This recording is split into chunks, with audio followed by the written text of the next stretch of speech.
أجمعين.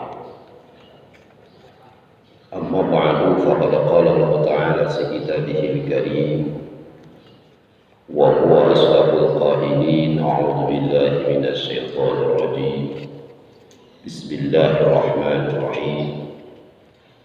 سبحان الذي أسرى بعبده ليلا من المسجد الحرام إلى المسجد الأقصى الذي باركنا حوله لنريه من آياتنا إنه هو السميع البصير. صدق الله العظيم وصدق رسوله الحبيب الكريم ونحن على ذلك من الشاهدين والشاكرين ثم الحمد لله رب العالمين. Saudara hadirin sidang salat subuh yang berbahagia, semoga kita semua selalu dalam naungan rahmat, maghfirah serta keberkahan dari Allah Subhanahu wa taala. Puji syukur wajib kita panjatkan kehadirat Allah Subhanahu wa taala kapan dimanapun dan dalam situasi dan kondisi bagaimanapun. Betapapun sulit, betapapun pahit, bahkan mungkin betapapun pahit kehidupan yang kita hadapi, lebih-lebih di zaman atau waktu akhir-akhir ini, 2 tahun terakhir kita dilanda musibah pandemi COVID-19. Semua hidup dan kehidupan berubah total. Hubungan sosial mengalami perubahan antar individu. Sekarang sudah jarang berjabatan tangan karena satu sama lain tanda kutip saling mencurigai gara-gara COVID-19 ini. Mau berjabatan tangan, mau cipika-cipiki, khawatir teman kita, keluarga kita, sahabat kita, tetangga kita tersebut terjangkit oleh pandemi ini, sehingga berjabat tangan pun tak bersentuhan, apalagi cipika-cipiki sekarang sudah jarang dilakukan. Ini fenomena sosial yang mengalami perubahan diakibatkan satu keadaan. Banyak hal-hal lain yang mengalami perubahan-perubahan dalam kehidupan kita akibat satu kondisi, satu keadaan ini. Tetapi kendati pun demikian, rahmat Allah, kasih sayang Allah, anugerah cinta dari Allah itu jauh melampaui segalanya, jauh melampaui segala kesulitan, kepahitan, bahkan kepahitan hidup yang kita jalani, yang kita hadapi. Karena itu, kapan, dimanapun, dan dalam situasi dan kondisi bagaimanapun, kita hukumnya wajib selalu bersyukur kepada Allah Subhanahu wa ta'ala. Lebih-lebih di pagi yang indah dan cerah serta sejuk ini, kita masih dikaruniai Allah kekuatan lahir dan batin, sehat afiat, dan terutama adalah nikmat iman dan Islam. Alhamdulillahirabbil alamin. Sholawat teriring salam mudah-mudahan Allah selalu curahkan kepada baginda kita Nabi Muhammad SAW, berikut seluruh keluarganya, sahabat-sahabatnya, tabi'in dan tabi'at, dan kita sebagai umatnya yang insya Allah akan selalu setia memegang erat atas ajarannya. Mudah-mudahan di yaumil qiyamah nanti akan mendapatkan syafaatul uzma. Amin Allahumma amin. Saudara hadirin wal hadirat yang dimuliakan oleh Allah Subhanahu wa taala, 14 abad yang lalu sampai hari ini umat Islam tidak melupakan satu peristiwa yang maha dahsyat. Satu peristiwa yang sangat momentum yang dialami oleh baginda kita Nabi Muhammad SAW. Dan ini tonggak sejarah yang tidak boleh terlupakan oleh generasi demi generasi umat Islam. Karena dari peristiwa inilah agama Islam sampai detik ini masih tegak lurus di atas permukaan bumi Allah ini. Karena peristiwa inilah Islam masih terjaga dari dada kita, dari keluarga kita, dari masyarakat kita, dan dari bangsa ini. Kenapa demikian? Tentu panjang ceritanya. Tetapi peristiwa Isra wal Mi'rajnya Nabi Muhammad SAW ini betul-betul menjadi pertanda, betul-betul menjadi tonggak sejarah yang tak akan lapuk dimakan hujan dan tak akan rapuh karena panasnya matahari. Itu akan selalu dikenang selama Islam masih ada dan bercokol di dalam dada dan sanubari umat Islam masing-masing, karena dari situlah berangkat agama ini sesungguhnya. Saudara hadirin sidang salat subuh yang dimuliakan oleh Allah Subhanahu wa taala. Mungkin di antara kita selama ini hanya kenal dan faham bahwa yang pernah Isra itu hanya baginda kita Muhammad sallallahu alaihi wasallam. Tetapi sesungguhnya di dalam Al-Quran ada nabi-nabi lain yang pernah diperintahkan Isra oleh Allah Subhanahu wa taala. Ada dua nabi yang pernah diperintahkan Isra oleh Allah Subhanahu wa taala, yaitu Nabi Lut alaihi salam dan Nabi Musa alaihi salam. Apa itu Isra? Isra secara bahasa artinya melakukan perjalanan di malam hari. Itu asal dari arti daripada kalimat atau kata Isra yang diambil dari kata saro yasri siroyatan. Karena itu siapapun sesungguhnya yang melakukan perjalanan di malam hari, dia sedang berisra. Jalan dari rumah menuju ke masjid di keheningan malam jam 3 malam menjelang subuh, dia sedang berisra. Jalan dari kampung halaman untuk silaturahim kepada sanak famili di malam hari menjelang subuh, kita sedang melakukan isra. Itu mana isra secara etimologi. Karena itu peristiwa Isra di dalam Al-Quran tidak hanya dilakukan oleh baginda kita Nabi Muhammad SAW, tetapi juga dilakukan oleh nabi-nabi yang lain, termasuk diantaranya adalah Nabi Lut dan Nabi Musa alaihissalam. Di dalam Al-Quran Allah Subhanahu wa taala berfirman, A'udzu billahi minasyaitonir rajim. Fa'asri bi ahlika bi qit'in minal lail wa la taltafit minkum ahadun illa imra'atak innahu musibuha ma asabahum inna mau'idahum as-subh alaysa as-subhu biqarib. Ketika itu para malaikat utusan Allah Subhanahu wa taala bersabda kepada Nabi Lut alaihi salam, wahai Lut, atas perintah Allah Subhanahu wa taala, kami adalah utusan-utusan Allah, para malaikat, diperintahkan untuk membangunkanmu dan memerintahkanmu untuk berjalan, untuk segera meninggalkan kampung halamanmu. Fa asri bi ahlika bi qit'in minal lail. Segeralah engkau pergi, segeralah engkau berjalan dari kampung halamanmu dan bawa seluruh familimu, sanak saudaramu, keluargamu dan umatmu yang beriman kepada Allah, kata malaikat. Di sepertiga malam, persisnya menjelang subuh.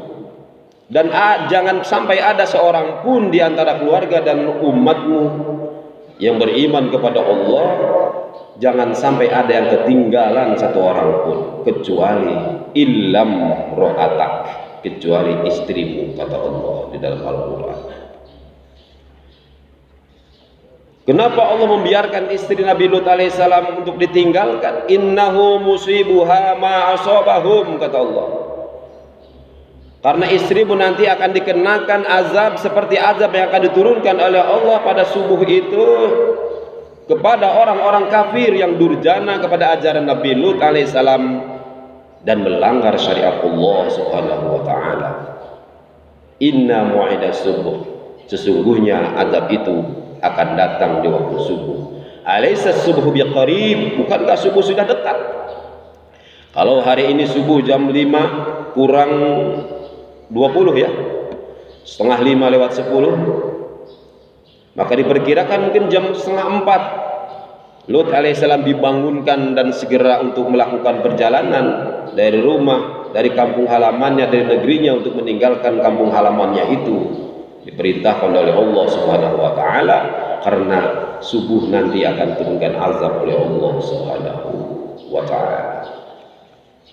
Itu Isra yang dilakukan atas perintah Allah Subhanahu wa taala oleh Nabi Lut alaihissalam, agar Lut alaihissalam serta keluarganya yang beriman dan umat yang lain yang beriman kepada Allah terselamatkan, tidak musnah oleh azab yang diturunkan pada waktu subuh. Saudara hadirin wa hadirat rahimakumullah. Lalu Isra yang kedua ternyata pernah juga Allah perintahkan kepada Nabi Musa alaihissalam. Allah memerintahkan Musa untuk berisra, fa asri bi